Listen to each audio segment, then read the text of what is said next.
What's going on, guys? I'm just going to be doing a quick overview of this laptop. This is the Acer E15. This model that I have here is a Newegg exclusive, supposedly. Sorry, I have a little cough going on, so if you guys hear me cough, I'm sorry about that, and my voice sounds a little different. But anyways, here are the specs. I'll let you guys have a closer look at that. I'm not going to read all that because, I mean, you guys can read that for yourself, and it's just boring for me to read all the specs for you guys. I will, however, point some things out. USB 3.1, not Thunderbolt 3. Wireless is great. GPU uses the GDDR5 memory instead of the slower GDDR3 that are used in other versions of the 950. And I don't know what this is. The screen colors suck. Probably has to do more with the panel itself than whatever this is. I didn't really bother to look what that is from Acer. Speakers aren't all that great either, and I don't really care for the camera because I don't use the webcam. This one does have the newest Kaby Lake processor. This is replacing the 6200U from the last generation processors. I haven't really done any real-world benchmarks to compare the two, but sorry. You guys can probably find those online.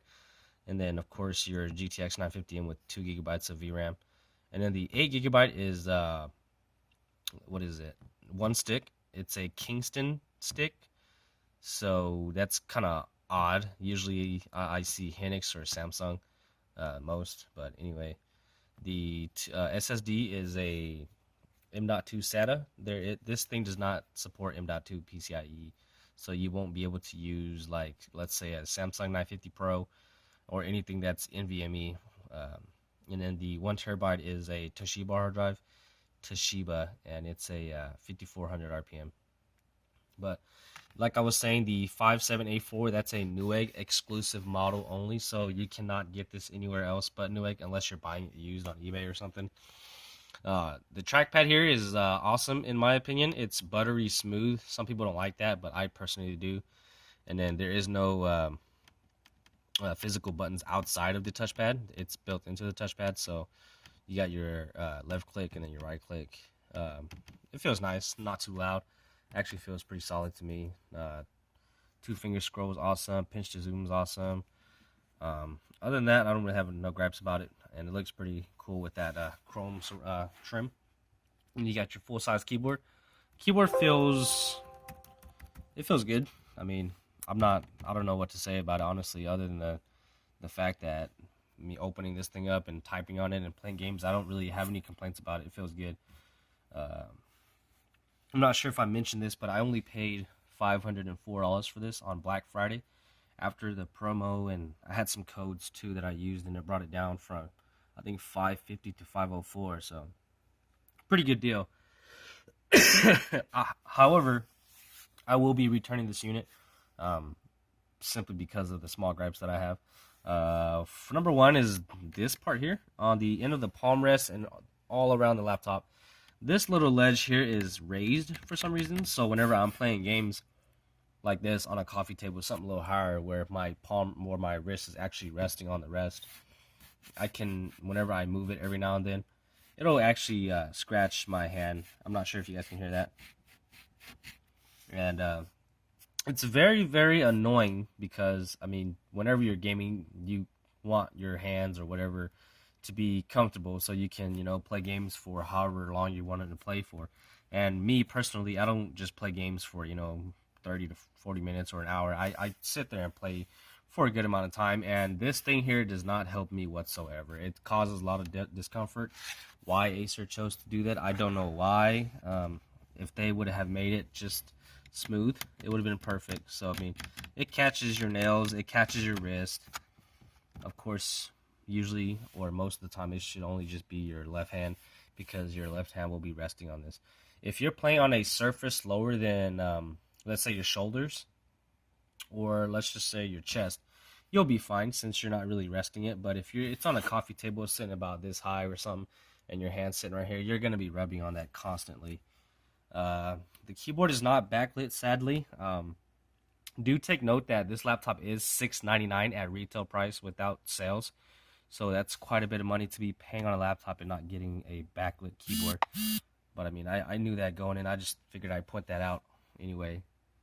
The screen, like I said, I'm not sure if I said it yet, but it's not that great. For playing games and just media consumption, then you should not have any issues. It is a full HD 1080p panel. They say it's IPS, and whenever I first got it, looking from left to right, looks pretty good. But however, whenever you go from up and looking from down below here, everything shifts. But I think what's more important is left and right, so it's not too bad there. And then I don't know what they did with their LCD chassis design, but whenever you move the LCD, you can see that it pinches the LCD here. I'm not sure if you guys can catch that. Let's see if I can go up here. Yeah, there you go. It pinches the LCD whenever you move, most of the time just whenever you move backwards. Not pinch, but there's something behind here that is what is kind of pinching to get up against it to cause the waves like that. I'm not sure if that's going to cause any future problems, but that is there, and it's really noticeable since, I mean, I was able to catch that as soon as I opened the laptop just a few times whenever I first opened it up. So definitely want to look out for that. I don't know if that's going to be a problem. The top here is kind of like a brushed metal, but it's not metal, so it's like a brushed plastic finish. Nothing going on up here. It's really simple. I like it a lot, actually. On your right side here, you have your two USB 3.0s, HDMI that is not 2.0, your VGA. I don't know why we still have that, but your Ethernet and your Type-C port, and then your Kensington locks over here as well.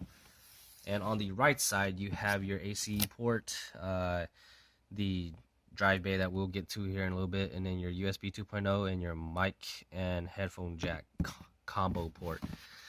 Flipping the laptop over, I've already taken off the cover so you guys can see what you guys can access when you open it. And here is your single slot, not single slot, your single stick of memory. This is a 8 gigabyte Kingston stick. And then, of course, the empty slot up here. And then your M.2 drive is here. Like I said, it's a HYNIX drive. And then your Toshiba 1 terabyte is here. But other than that, that kind of just wraps everything up. Oh, also it has a SD card and then your power and your charging light there. And anyway, what is on this side is a dummy DVD drive cover thingy. But once you take that out, I wasn't really surprised because Acer does this a lot. You can actually pop these clips off and buy one of these here.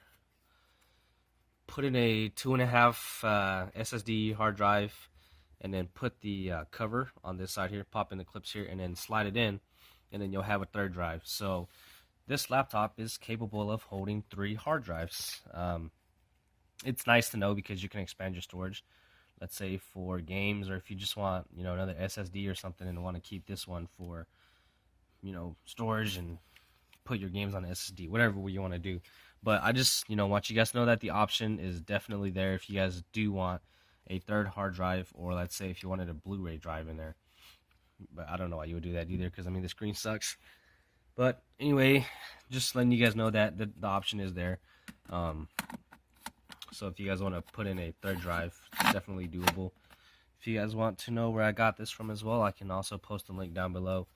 Let me know what you guys think. I can do some gaming tests, but I mean, there's quite a bit of those on YouTube already. So just letting you guys know.